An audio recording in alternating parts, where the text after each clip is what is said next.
Assalamualaikum warahmatullahi wabarakatuh.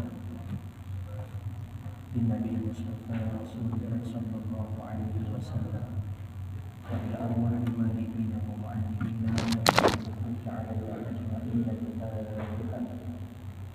A'udzu billahi minasyaitonir rajim. Bismillahirrahmanirrahim.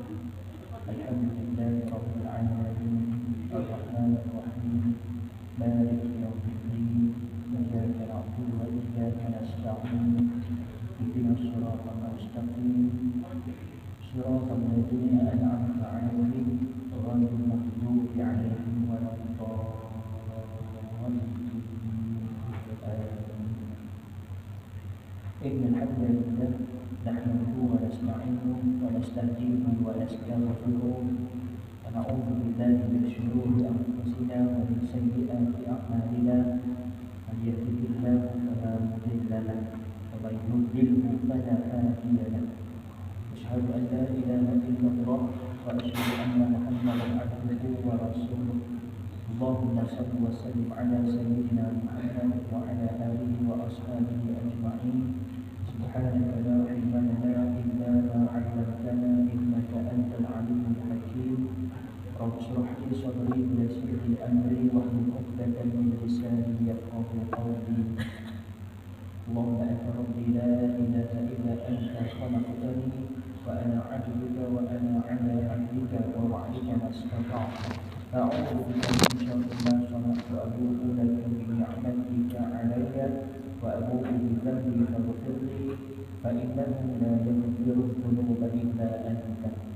Yang dihormati Tuan Hadir, Tuan Imam, Tuan Bilal, pegawai serta jawatan kuasa Masjid Al-Ihsan Kabupaten Utara, yang dimuliakan para alim ulama asatizah di kalangan tuan-tuan dan juga puan-puan, seterusnya muslimin muslimat hadirin hadirat. Alhamdulillah, pertama dan selama-lamanya kita merapatkan kesyukuran kehadirat Allah Subhanahu wa taala kerana atas rahmat dan izinnya dapat kita berkumpul pada malam ini bersama-sama kita mengerjakan solat fardu maghrib secara berjemaah. Dan insya-Allah seperti mana yang telah dijanjikan, ini kita akan adakan pengajian kuliah berkitab dari kitab Faham Faraid karangan Al-Fadhil Ustaz Hilmi Hanif bin Muhammad.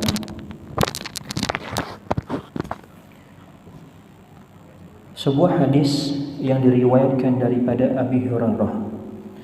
An Abi Hurairah qala Rasulullah sallallahu alaihi wasallam, ta'allamul fara'idha wa 'allimuha fa innaha nisful 'ilmi wa huwa yunsa wa huwa awwalu syai'in yunza'u min ummati. Daripada Abu Hurairah radhiyallahu anhu berkata bahawa Rasulullah sallallahu alaihi wasallam bersabda, pelajarilah ilmu faraid dan ajarkanlah, sesungguhnya ia adalah setengah daripada ilmu dan ia akan dilupakan, dan sesungguhnya ia adalah ilmu yang pertama yang akan dicabut dari umatku. Muslimin muslimat yang dirahmati Allah,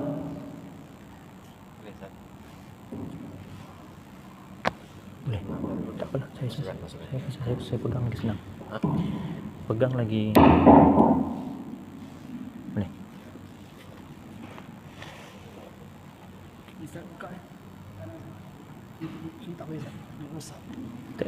Minta hidup ya? Okey.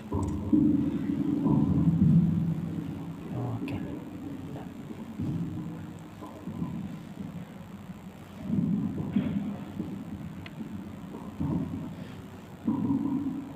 Muslimin muslimat yang dirahmati Allah,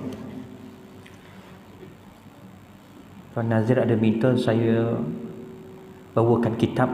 Malam ni saya ada bawakan kitab. Mana yang nak dahulu ambil tak apa, bayar kemudian pun tak apa. Ada di dalam kotak di atas kerusi sana. Kitab ni berharga satu buah RM RM30. RM30, dalamnya ada sehingga 324 muka surat. Jadi agak tebal kerana perbahasan mengenai faraid ini banyak perbahasan isu-isu ataupun isi-isi penting yang berkait. Baiklah, kita lihat dalam pendahuluan ataupun isi kandungan berkait tentang kitab ini.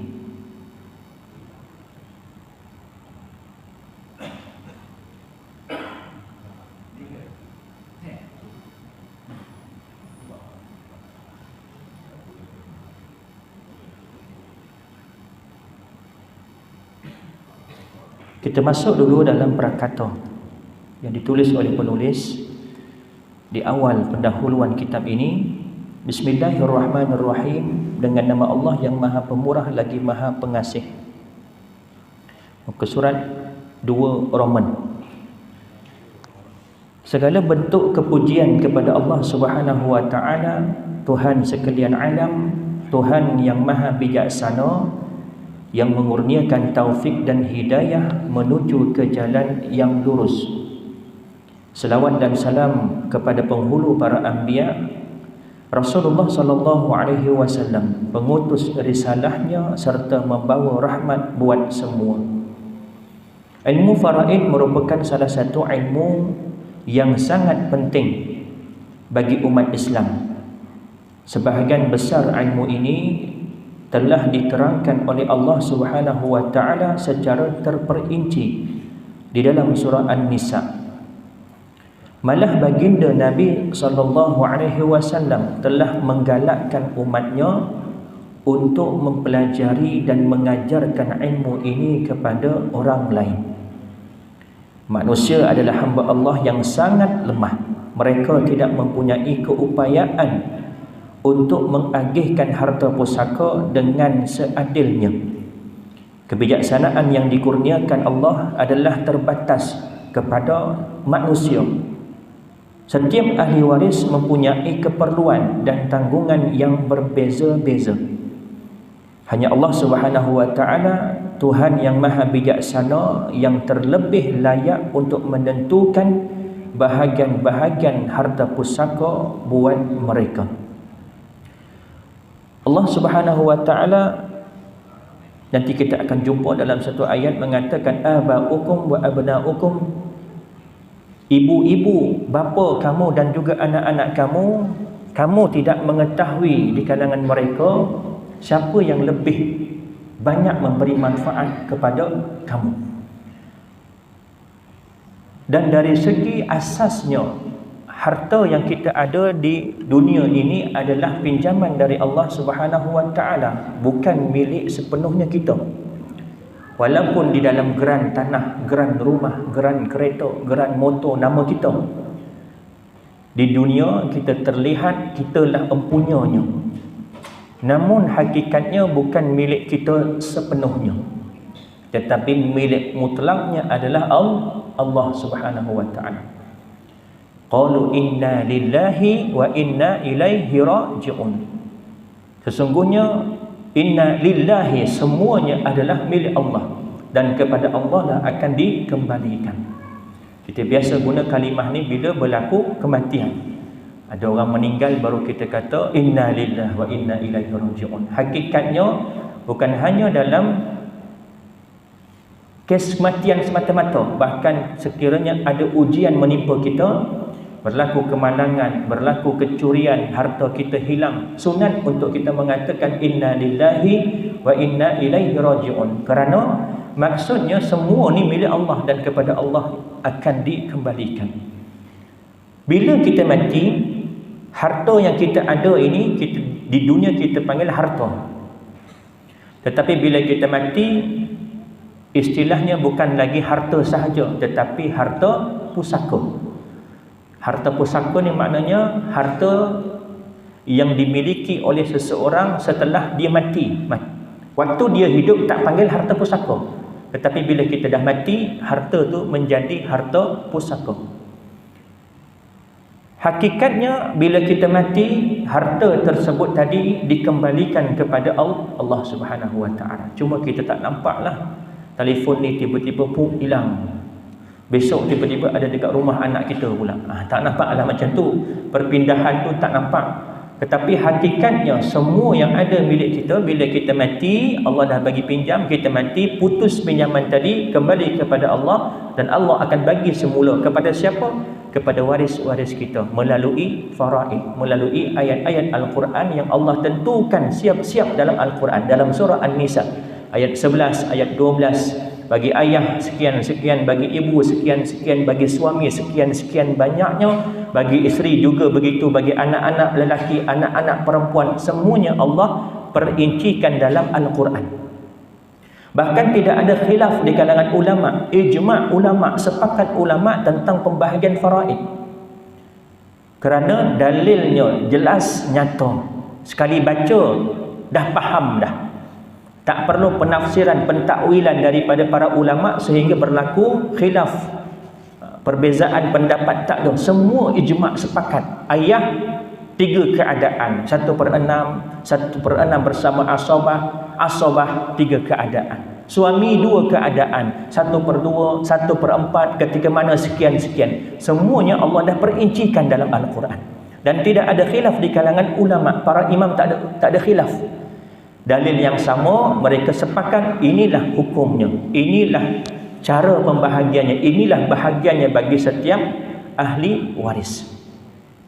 Maka bila kita mati, Allah menjadi milik. Walaupun sebelum kita mati, kita hidup, memang milik Allah mutlaknya, Allah bagi pinjam saja. Tetapi bila kita mati, Allah ambil balik, Allah bagi balik dekat waris kita melalui faraid. Ilmu faraid merupakan salah satu ilmu yang istimewa dan unik, namun masih tidak ramai di kalangan umat Islam yang dapat menguasai ilmu ini. Ini berlaku adalah disebabkan oleh beberapa faktor. Di antaranya ialah kekurangan penyebaran ilmu ini, sama ada dari segi tenaga pengajar dan bahan rujukan. Masyarakat sukar untuk memahami ilmu ini, tahap penguasaan ilmu matematik yang lemah dan sebagainya. Inilah cabaran-cabaran yang berlaku dalam masyarakat kita. Kurangnya pembelajaran atau pengajian berkait tentang faraid. Saya tiap kali saya masuk dalam jemputan Masjid Surau, pada awal-awal kuliah saya sering tanya, sebelum saya masuk, ada tak pengajian faraid di masjid atau surau tersebut? Majoriti 99% tak ada. Saya tanya dengan tuan-tuan malam ni, di Masjid Al-Ihsan Kampung Tembuk ini, sebelum malam ini kita mulakan pengajian faraid, ada tak pengajian faraid sebelum ini?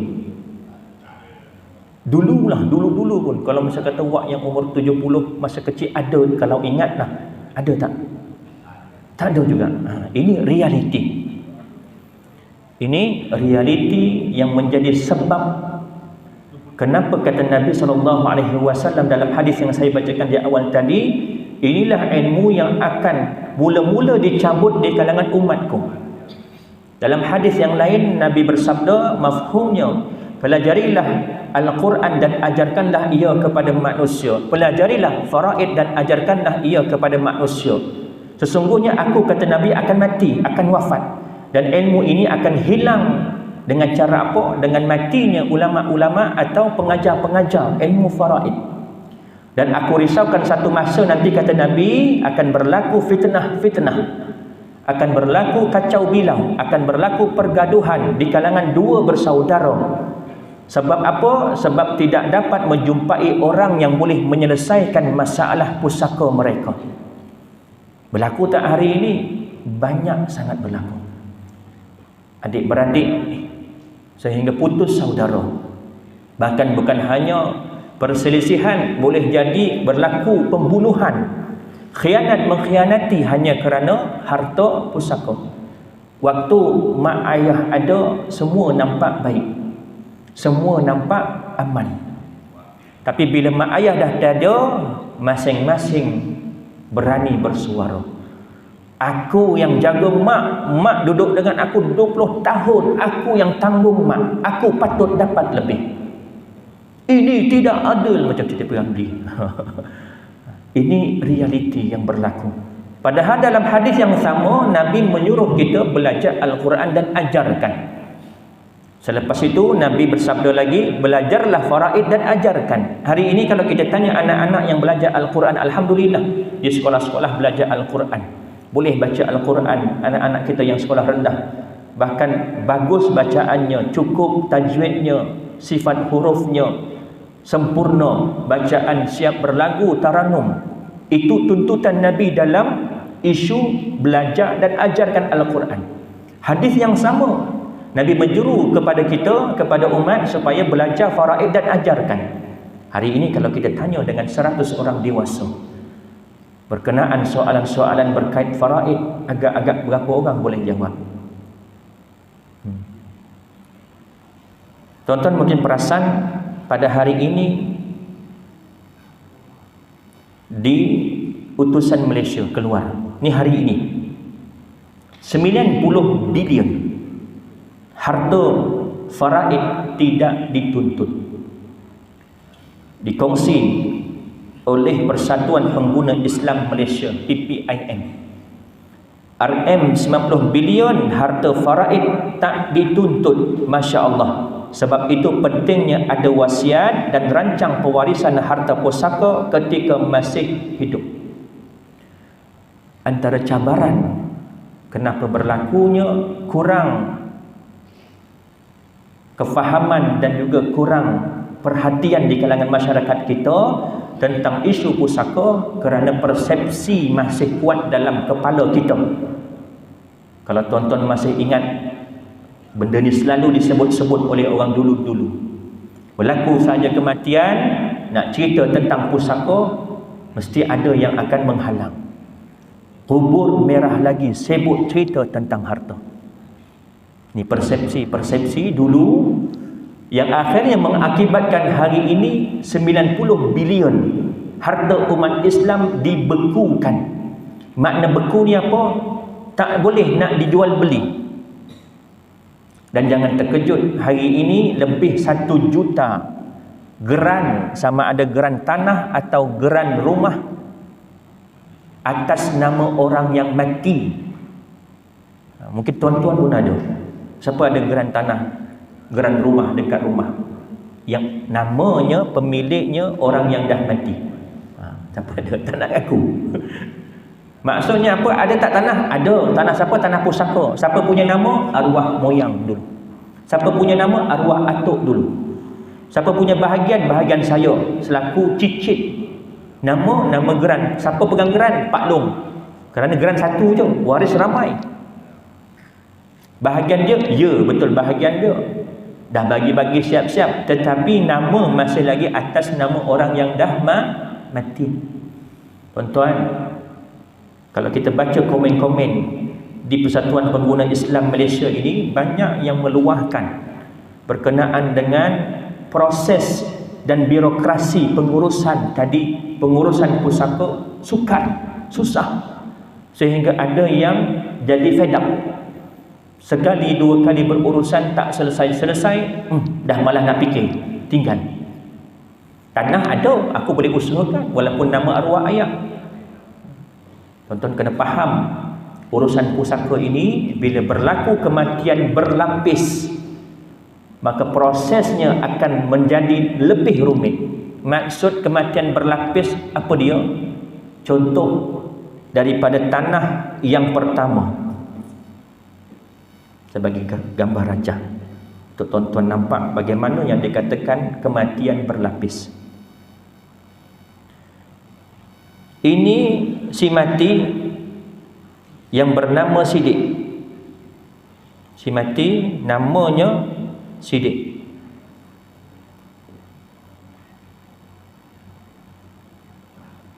Sidik. Bila dia mati? 1990 tahun dia mati. Tetapi yang datang menuntut, ini kisah benar, yang datang menuntut untuk urusan pusaka ni anak kepada Zaitun, anak kepada Osman, anak kepada Zainab. Yang mana tiga-tiga ni pun dah mati dah. Yang datang menguruskan anak kepada 3 orang ini. daripada harta yang asalnya penama atas geran nama Siddiq. Mati tahun 1990. Kena kira satu persatu. Ini urusan pusaka. Kita ada 3 tempat amanah raya, pejabat pusaka kecil dengan mahkamah tinggi sivil.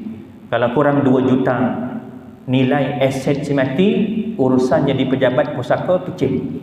Di daerah Kuala Langat, di pejabat tanah, pejabat daerah tingkat bawah. Kalau kurang daripada RM600,000 aset si mati, dan semuanya aset alih, sama ada duit, saham, kenderaan juga termasuk dalam aset alih, maka urusan jadi amanah raya berhad. Lebih 2 juta, urusannya di mahkamah tinggi, lagi susah. Nak kata susah bukan apa, kena lantik peguam. Tak boleh urus sendiri. Bila lantik peguam, faham lah, duitnya lagi beribu-ribu habis nak menguruskan. Tapi kita dapat pusaka, nilainya pun tinggi kerana harta tersebut lebih daripada 2 juta. Cuma sekarang dalam proses pindaan nilai, bawah 5 juta dalam proses urusannya di pejabat pusaka kecil. Kita boleh urus sendiri, waris boleh berurusan sendiri, tak perlu lantik peguam. Cuma kadang-kadang ada waris yang mungkin tak faham, dia lantik perunding, dia lantik wasi untuk menguruskan. Tak apalah, itu atas inisiatif dia. Tetapi nak kata boleh tak uruskan sendiri? Boleh, kalau urusannya tahu dan mudah, tak berlaku kematian berlapis. Kalau berlaku kematian berlapis macam ni, 1990 Siddiq mati, ada bapa, ada ibu, ada isteri, ada anak-anak, lelaki 3 orang, perempuan 4 orang. Kena kira satu persatu. Siddiq dapat berapa, anak-anak berapa, bapanya, isterinya, anak-anak berapa. Kemudian kira pula kematian yang kedua, siapa ni? Bapa si Kasim mati bila? 1995. Dah selapis dah.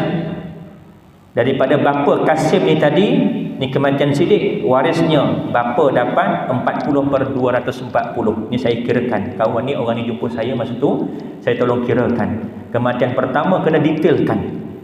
Setiap waris dapat berapa? Bapa dapat 40/240, ibu dapat 40/240, isteri dapat 30/240, sampailah anak-anak yang lelaki sehingga anak-anak yang perempuan.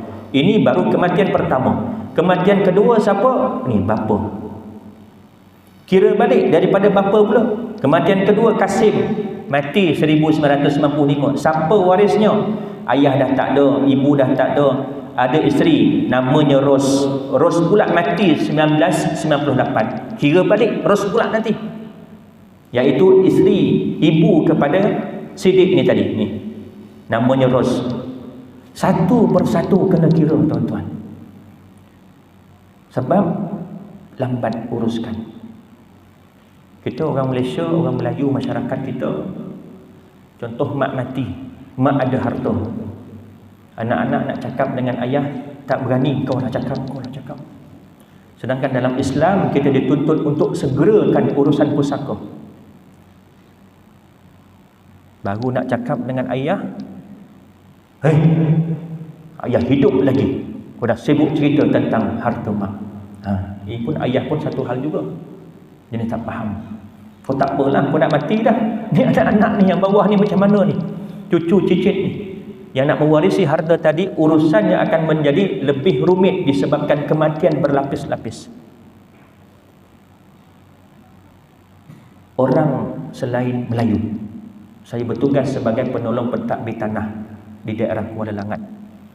Urusan pindah milik, kalau di kalangan orang yang bukan Islam, orang bukan Melayu lah, India, Cina,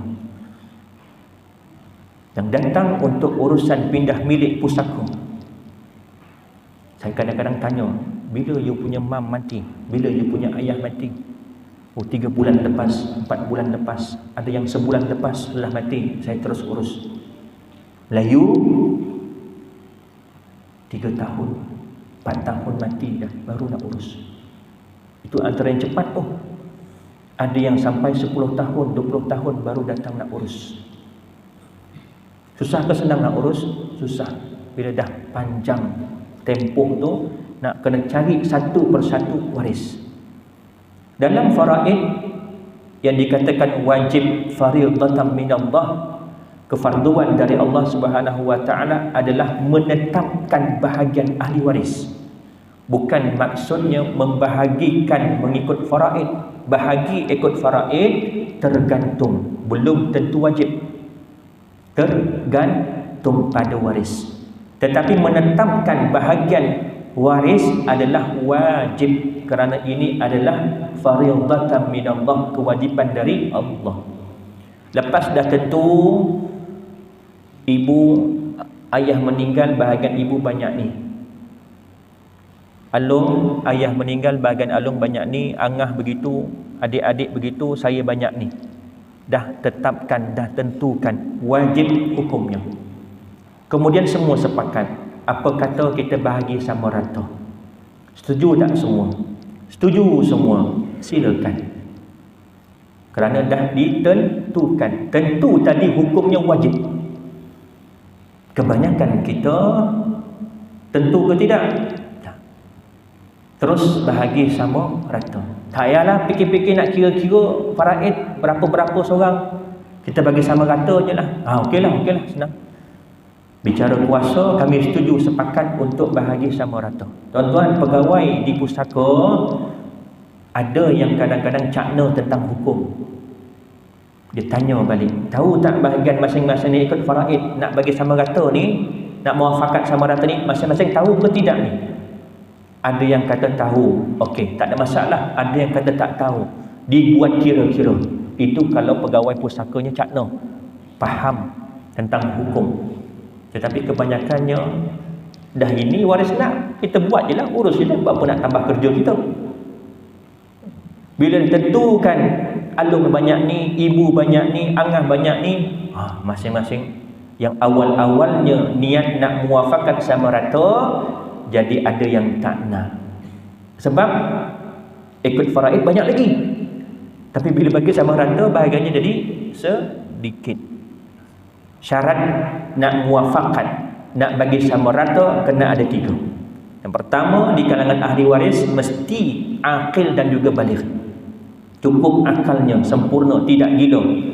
Kemudian baligh, akil baligh satu syarat.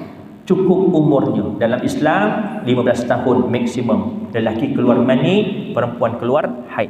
Tetapi dalam undang-undang Malaysia 18 tahun ke atas baru boleh diterima pakai cakap dia untuk sama rata. Kalau dia di bawah umur, belum baligh, belum berakal, wajib kita bagi dia bahagian dia mengikut faraid.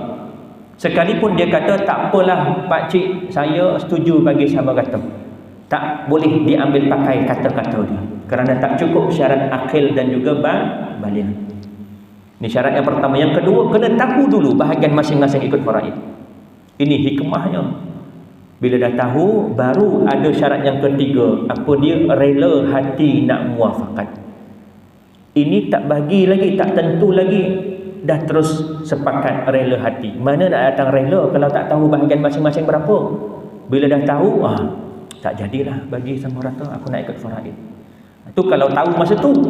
Kalau dah tahu 20 tahun akan datang, dulu bagi sama rata, tak tahu ikut faraid berapa. Padahal ikut faraid tentukan tu wajib. 20 tahun baru kira-kira, bahagian aku sepatutnya kalau ikut faraid dapat 2 ekar.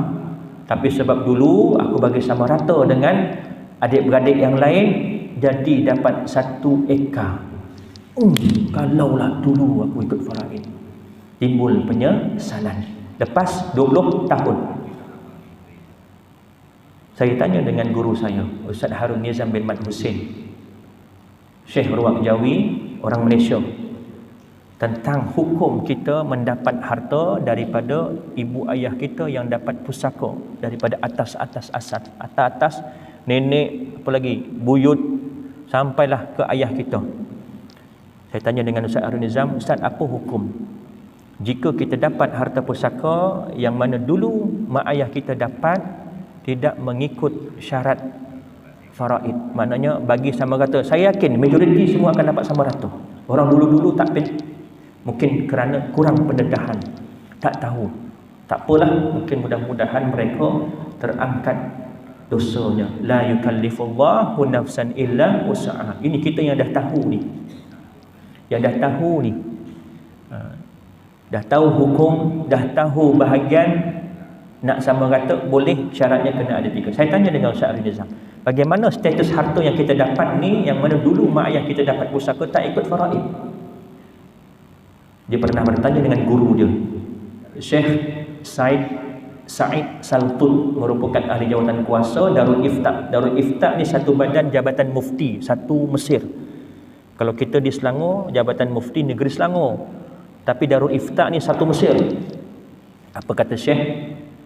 Kalau kita tahu harta yang kita dapat daripada pusaka mak ayah kita yang dulu tak ikut faraid, maka wajib kita pulangkan kepada waris yang berhak, sekiranya bahagian yang kita dapat tadi melebihi daripada hak faraid yang sepatutnya. Jangan main-main, wajib pulangkan, kerana itu hak. Melainkan mereka dah sepakat selepas daripada 3 syarat ni tadi cukup, baru boleh dikatakan sah.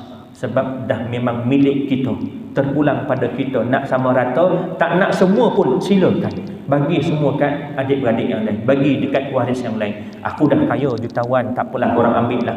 Kena tahu bahagian kau dulu berapa, kerana ini perintah Allah, fariidatan minallah. Ini ada 7 kematian dalam kes ni. Kena cerita satu-satu, kira satu persatu. Kematian yang ketiga, ibunya pula ada waris-warisnya. Kemudian kematian yang keempat, isteri kepada sidik tadi. Sampai kematian yang ketujuh, baru dapat tahu orang yang datang menuntut ni tadi. Selepas kematian 7, tuan-tuan, 7 tu sikit. Sahabat saya, kawan saya, ada yang menguruskan pusaka ni. Dia pernah menguruskan lebih 20 kematian berlapis. Seorang lagi tu, dia cerita dia pernah menguruskan hampir 50 kematian berlapis. 50 ni bukan bermakna kalau kita anggap satu kematian berlapis tu 10 tahun, 50 tahun, tak. Boleh jadi setahun berlaku 2-3 lapis dah. Berlaku tak? Berlaku masa Covid sebelum ni. Hari ni ayah mati, minggu depan mak pula mati, sebulan lagi anak yang sulung pula mati. Dah 3 lapis dah, sebulan tak sampai. Jadi bila kata berlapis tu, hampir 50 lapisan. Nak kena kira satu persatu, cari waris. Daripada kematian pertama, siapa warisnya dulu, cari satu persatu. Sebab kita nak tentukan dalam geran finalnya tadi, siapa waris yang berhak. Walaupun masing-masing dapat sedikit saja, 1 kaki persegi contoh, itu hak mereka. Baru selesai urusan pusaka. Selagi tak dapat jejaki waris-waris yang sepatutnya, maka urusan tersebut takkan selesai. Takkan selesai. 50 lebih kurang kematian berlapis. Dikira, saya ingat daripada hujung sana sampai hujung sana kertasnya. Disambung. Kematian pertama, kematian kedua, kematian ketiga. Kena kira satu persatu, tuan-tuan. Bukan perkara yang mudah. Sebab tu dalam Islam disegerakan urusan, jangan ditangguh. Buang jauh-jauh persepsi kita. Kubur merah lagi sebut cerita tentang harta. Kita yang dah jadi mak ayah ni, kalau misal kata pasangan kita mati, segera uruskan. Walaupun anak-anak kita masih lagi bawah umur, segera uruskan. Dan kalau boleh, setiap kita kena ada fail faraid masing-masing. Nanti saya akan ceritakan apa yang perlu ada dalam fail tersebut supaya mudah urusan waris-waris kita untuk menguruskan pusaka nanti bila kita dah mati. Kita mati jangan ingat kita selesa kat dalam tu. Kalau tinggalkan dalam keadaan anak-anak tak faham agama, sesuatu hal. Tergantung lagi urusan kita dengan hutang piutang kita yang waris kita tak tunaikan, itu lagi masalah. Faraid ini bukan hanya berkait tentang aku mati kau waris, kau mati aku jadi waris. Tak, berkait dengan banyak perkara. Hutang piutang kita, nazar kita, hutang dengan Allah, hutang dengan manusia, semuanya itu wajib dilakukan sebelum daripada pembahagian faraid lagi.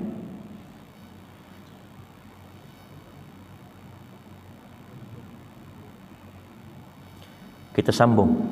Maka bagi membantu masyarakat dalam mempelajari dan menguasai ilmu ini, buku ini ditulis dengan menggunakan bahasa yang mudah untuk difahami dan teknik-teknik pengiraan yang ringkas. Banyak buku-buku faraid sebenarnya, kalau tuan-tuan boleh lihat, cari. Kalau bahasa Arab punya lagi banyak. Tetapi kitab ni saya suka bukan apa, sebab dalam kitab ni penulis ada masukkan isu-isu semasa kita di Malaysia.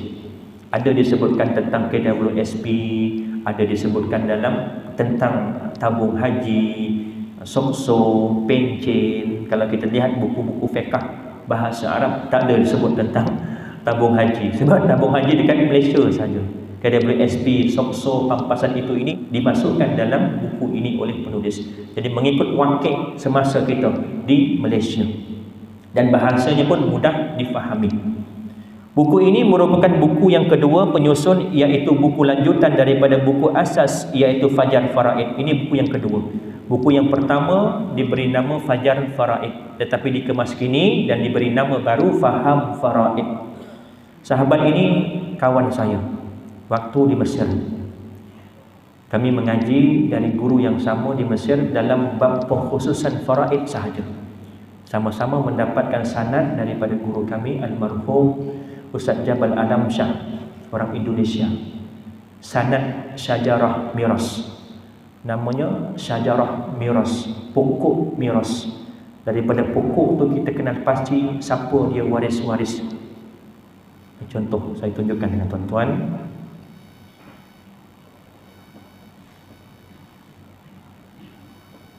Ini Syajarah Miras.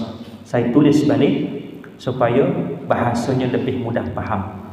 Daripada asalnya si mati ini, ada waris bapa, ada waris ibu, ada waris datuk daripada bapa, ada waris nenek, ada waris nenek sebelah ibu, ada waris pasangan, ada waris anak lelaki, anak perempuan, sampai yang sejauh-jauhnya anak lelaki daripada bapa saudara sebapa dengan bapa. Maknanya kalau dengan si mati sebagai apa? Sepupu. Sepupu yang biasa kita jumpa yang ini, anak lelaki daripada bapa saudara seibu sebapa dengan bapa. Pak cik kita anaknya sepupu dengan kita, sepupu dengan si mati. Tapi pak cik tapi sebapa dengan bapa anaknya, sampai tahap macam tu nak mengenal waris. Daripada sedekat-dekat waris, ibu, ayah, bapa, anak lelaki, anak perempuan, sampailah ke tahap sepupu daripada pak cik sebapa dengan bapa si mati. Kalau tak buat rangka macam ni, saya ingat nak faham tu susah. Lepas tu pula istilah kita ni tak sama dengan istilah bahasa Arab. Kalau bahasa kita cucu, kita panggil semua cucu.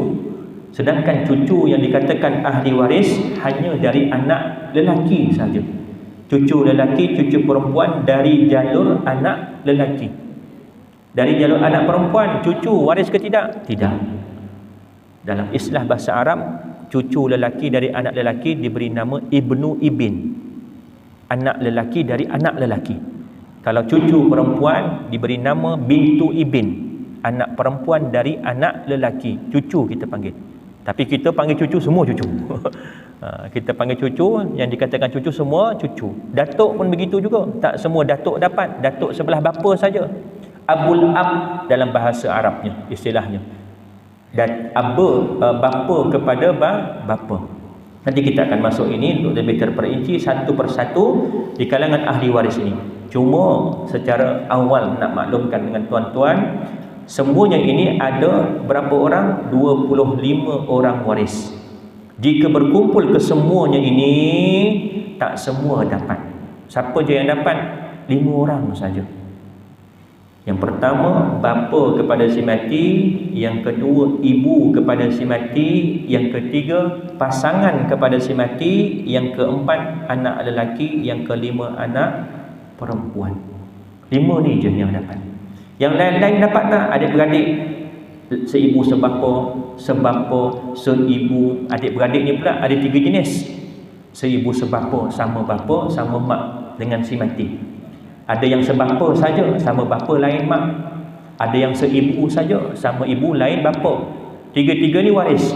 Semua ni terhalang bila ada 5 waris ni tadi. Tak semua dapat. Cuma 5 ini sahaja yang akan mewarisi harta pusaka. Jadi yang lebih-lebih ni tak payah nak menyending-nyending lagi dah. Tak payah nak lebih sudu dari kuah. Kadang-kadang yang lebih-lebih ni yang lebih sudu dari kuah. Dia pula yang nak memutuskan keputusan. Saya mencadangkan. Tak payah nak cadang. Sebaiknya, ini nasihat saya, pengalaman saya menguruskan pusaka. Ini bulan depan saya nak kena pergi ke Gemencih. Orang minta datang untuk uruskan pusaka keluarga.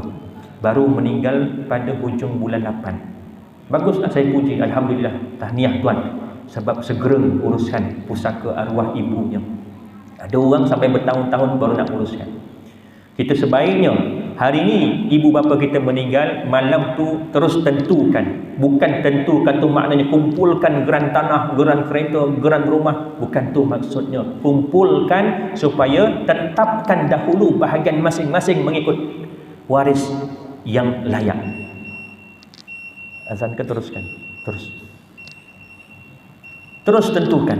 Buang jauh-jauh persepsi kubur merah lagi sibuk kata tentang harta. Kita bukan cerita tentang harta, kita cerita ini perintah Allah. Tetapkan dahulu apa kelebihan ataupun hikmah bila kita tahu malam tu, siang tadi dah ke bumi, dah selesai, malam ni kita bincang. Inilah waktu yang biasanya semua waris ada. Hari kematian. Nak jumpa lagi sebulan depan, kita jumpa bulan depan kita jumpa lagi bincang pusaka. Belum tentu semua boleh turun. Tertangguh lagi. Lepas 2 bulan, 3 bulan nak kumpul, seorang tak dapat datang, tertangguh lagi. Jadi malam itulah yang biasanya semua waris ada berkumpul. Tentukan, saya nak kata tentukan ni tak sampai 5 minit pun nak tentukan. Senaraikan waris yang ada. Okey, arwah ayah ada tak bapa? Atuk ada lagi tak? Tak ada. Ibu dah tak ada. Maknanya nenek kita lah sebagai anak daripada bapa kita yang meninggal dunia, kita sebagai anak. Atuk dengan nenek, ayah kepada ayah kita, ibu kepada ayah kita dah tak ada. Maka kita potong siap-siap. Bapa tak ada, ibu tak ada. Mak ada lagi. Okey, mak ada lagi. Kita anak-anak ada berapa lelaki? 3 lelaki, 3 perempuan contoh. Bahagian mak berapa? 1/8. Bahagian lelaki perempuan berapa? Bakinya lizakari mislu hazil unsayan. Contoh 3 lelaki 3 perempuan.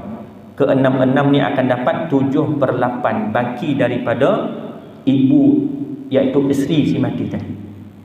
Kirakan berapa? 7/8. Seorang lelaki dapat berapa?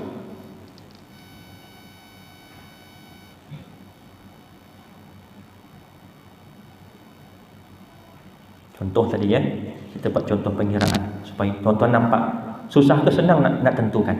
Yang ada waris cuma isteri, kemudian 3 anak perempuan dan 3 anak lelaki.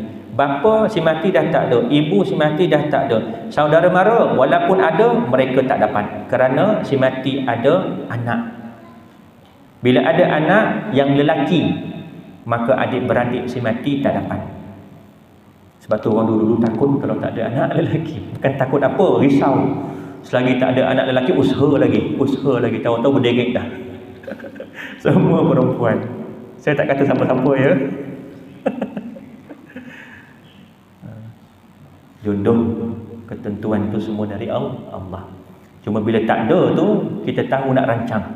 Oh, anak aku ni semua tak dapat habiskan harta aku, akan pergi kepada adik-beradik nanti. Kita rancang masa kita hidup. Nak bagi siap-siap masa hidup dalam bentuk hibah ke ataupun wasiat ke, boleh uruskan semasa hidup. Contoh tadi isteri si mati. Kemudian anak lelaki 3 orang. Anak lelaki, anak perempuan. Ada berapa orang waris? 1, 2, 3, 4, 5, 6, 7 orang waris. Isteri dapat berapa tadi? 1/8. Bakinya asabah kepada anak-anak, isteri akan dapat. Ini asal masalah GSTK. Isteri dapat 1, bahagian anak-anak tu 7 baki. Lelaki lizakari mithlu hazil unsayan. Nisbah lelaki 2, perempuan 1. Ini ketetapan Allah. Nanti kita akan bincang balik kenapa lelaki 2, perempuan 1. Ini tidak adil. Fariidatan minallah. Itu je yang boleh saya jawab. Nak tenangkan hati puan-puan muslimat di belakang. Nanti kita akan lihat sejarah pewarisan pusaka sebelum datang Islam sehingga hari ini. Kita lihat betapa Islam mengangkat martabat wanita. Yang dulu tak pernah dapat, datang Islam menaikkan martabat wanita, boleh pusaka, dapat faraid. Lelaki dua bahagian, dua, perempuan satu bahagian. Tambahkan kesemuanya 2, 4, 6, 7, 8, 9 bahagian anak-anak. 9 naikkan ke atas. 9 kali 8 berapa? 63. Bahagian isteri 1/8 bila dikalikan dengan 9 jadi 9. Kalau yang atas kali dengan 9 bermakna ni atas ni kalikan dengan 9 bermakna yang bawah ni pun kali dengan 9. Jadi bahagian ibu berapa? 9/63. Bahagian anak lelaki 2 bahagian. 2 kalikan dengan 7 14. Bahagian perempuan 1 kalikan dengan 7 7. Kalau tuan-tuan nilaikan kesemuanya ini 9 tambah 14 tambah 14 tambah 14 tambah 7 tambah 7 tambah 7 dapat 63. Bermakna isteri dapat 9/63. Anak lelaki 14/63. Anak perempuan 7/63. 5 minit tak sampai. Apa hikmah kena tahu ni? Lepas mati ada tak harta si mati? Ada tak hasil kebunnya? Ada. Macam mana nak bagi? Dah tahu dah ni. Oh, bahagian mak 9/63. Ada 63,000 contoh. Harta sawitnya banyak, 100 ekar. Sebulan tu hasilnya dapat 63,000 contoh.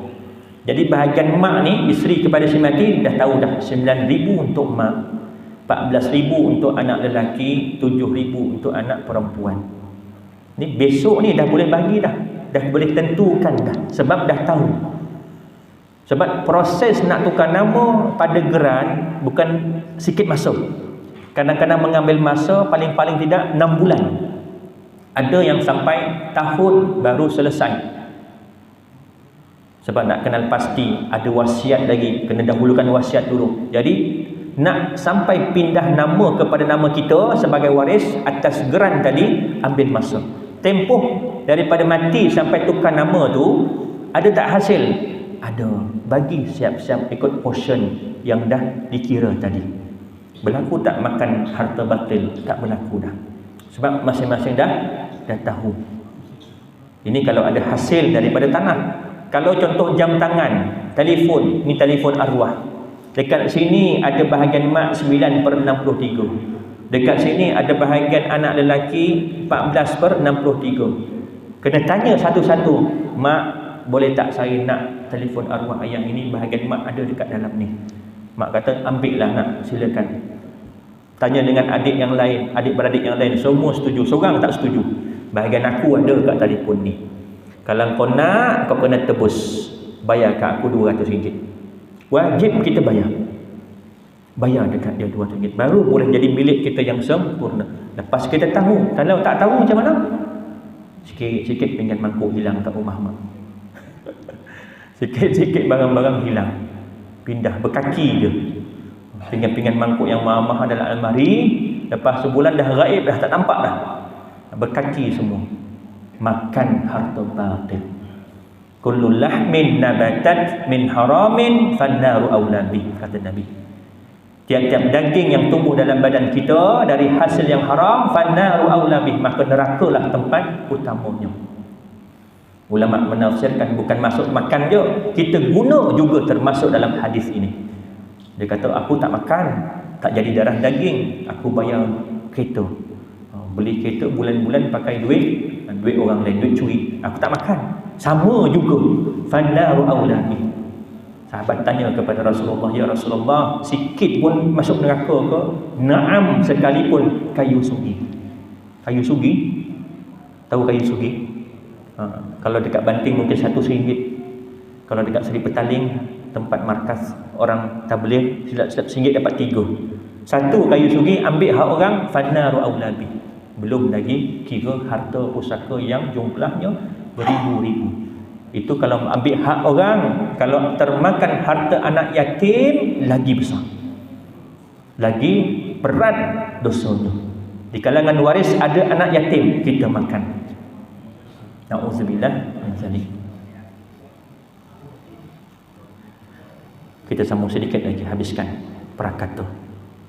Buku ini dihasilkan setelah penyusun mengadakan beberapa siri kursus dan bengkel berkaitan ilmu faraid selepas beberapa tahun. Terdapat banyak maklumat-maklumat tambahan yang bermanfaat ingin dikongsikan. Selain itu juga, penyusun juga telah mengikuti beberapa pengajian ilmu faraid dalam usaha untuk menguasai ilmu ini.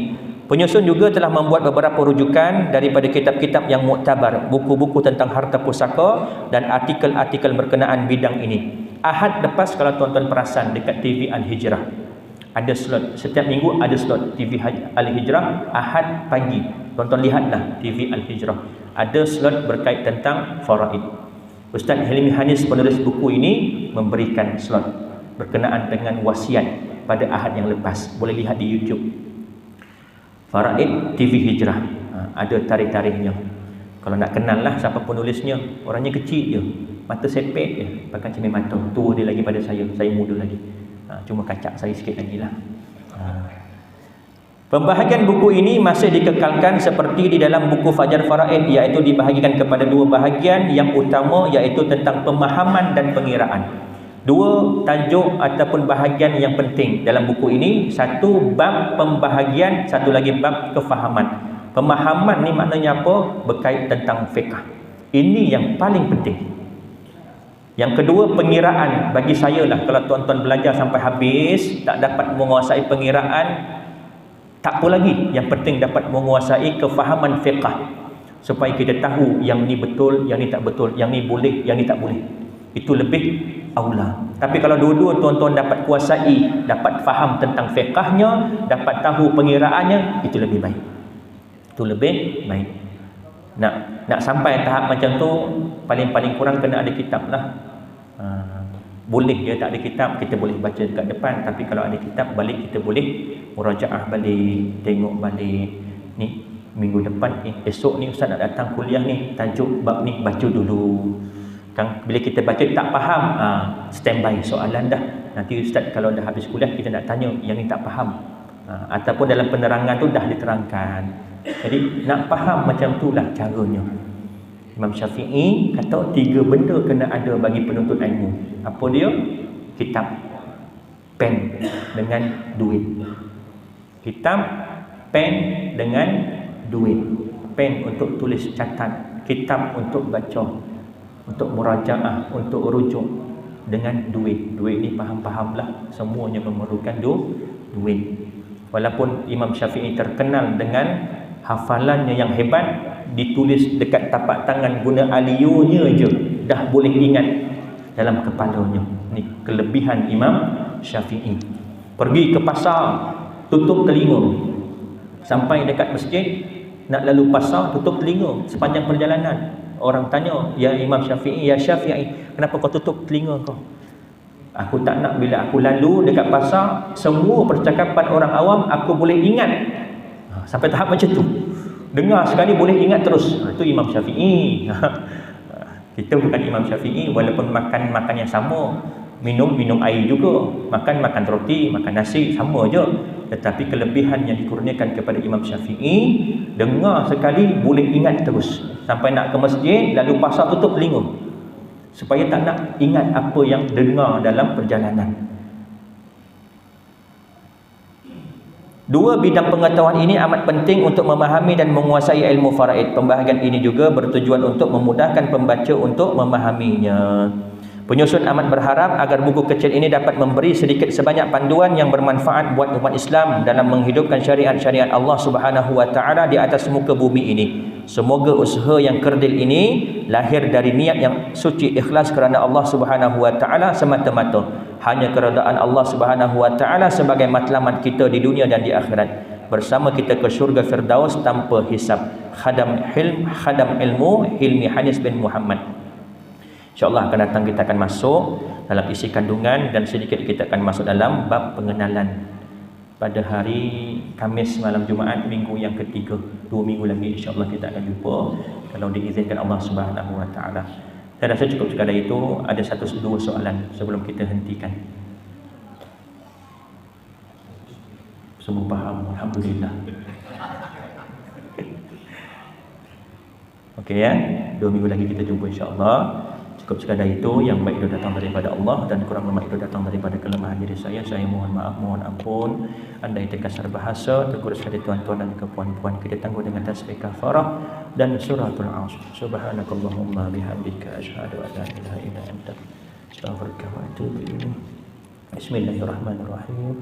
Wal 'asri innal insana lafi khusr illa alladziina aamanu wa 'amilus shaalihati wa tawassaw bil haqqi wa tawassaw bis sabr. Bismillahirrahmanirrahim. Alhamdulillahirabbil alamin wassalatu wassalamu ala asyrafil anbiya'i wal mursalin wa ala alihi wa sahbihi ajma'in. Allahumma faqihna fid din wa 'allimna ta'wil wahdina siratal mustaqim siratal ladzina an'amta 'alaihim minan nabiyyin was-siddiqin wasyuhada'i was-salihin. Allahumma arinal haqqa haqqan warzuqna ittiba'ah wa arinal batila batilan warzuqna ijtinabah. Allahumma inna na'udzubika min 'ilmin لا ينفع ومن قلب لا يخشى ومن نفس لا يشبع ومن دعوة لا يستجاب لها. ربنا آتنا في الدنيا حسنة وفي الآخرة حسنة وقنا عذاب النار. وصلى الله على سيدنا محمد وعلى آله وصحبه وبارك وسلم. الحمد لله رب العالمين. السلام عليكم ورحمة الله وبركاته.